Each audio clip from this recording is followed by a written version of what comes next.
In the heart of the wild, the concept of territory is more than a matter of space.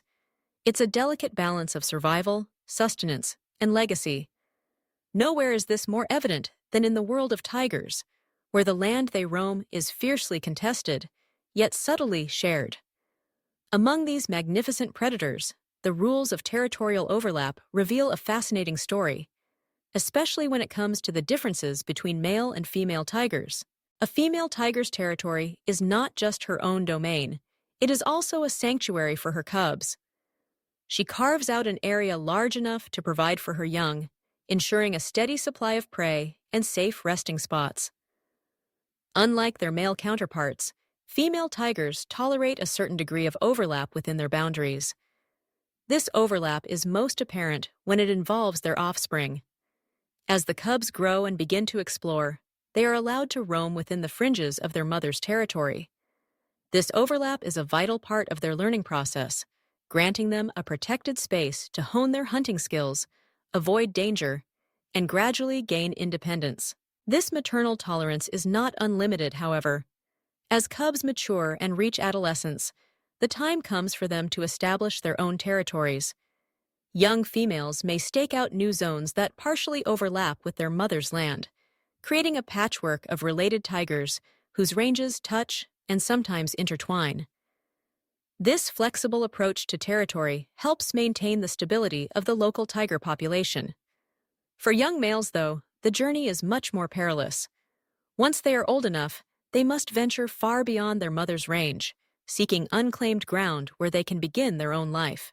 In sharp contrast to the female's relative tolerance, male tigers are the undisputed monarchs of their realms. A male's territory is his stronghold, and he will go to great lengths to ensure its exclusivity. These territories are significantly larger than those of females, often encompassing the ranges of several females. The boundaries are marked meticulously, with scent, scratches on trees, and deep roars that echo through the forest. Any intrusion by another adult male is treated as a grave threat. Confrontations can be fierce and deadly, as each contender fights for the right to rule over the land, the prey, and the potential mates within it. This strict partitioning serves a crucial ecological role. By keeping other males at bay, the dominant tiger maximizes his chances of siring offspring with the females in his territory, while reducing competition for food. The fierce defense of these zones helps regulate the density of tigers in a given area, ensuring that resources are not stretched too thin. It's a system that has evolved over millennia, balancing the needs of individuals with the demands of the species as a whole. Yet, even the most dominant male cannot completely exclude all intruders. Young, transient males, nomads, will skirt the edges of established territories, searching for weaknesses, opportunities, or the chance to seize control.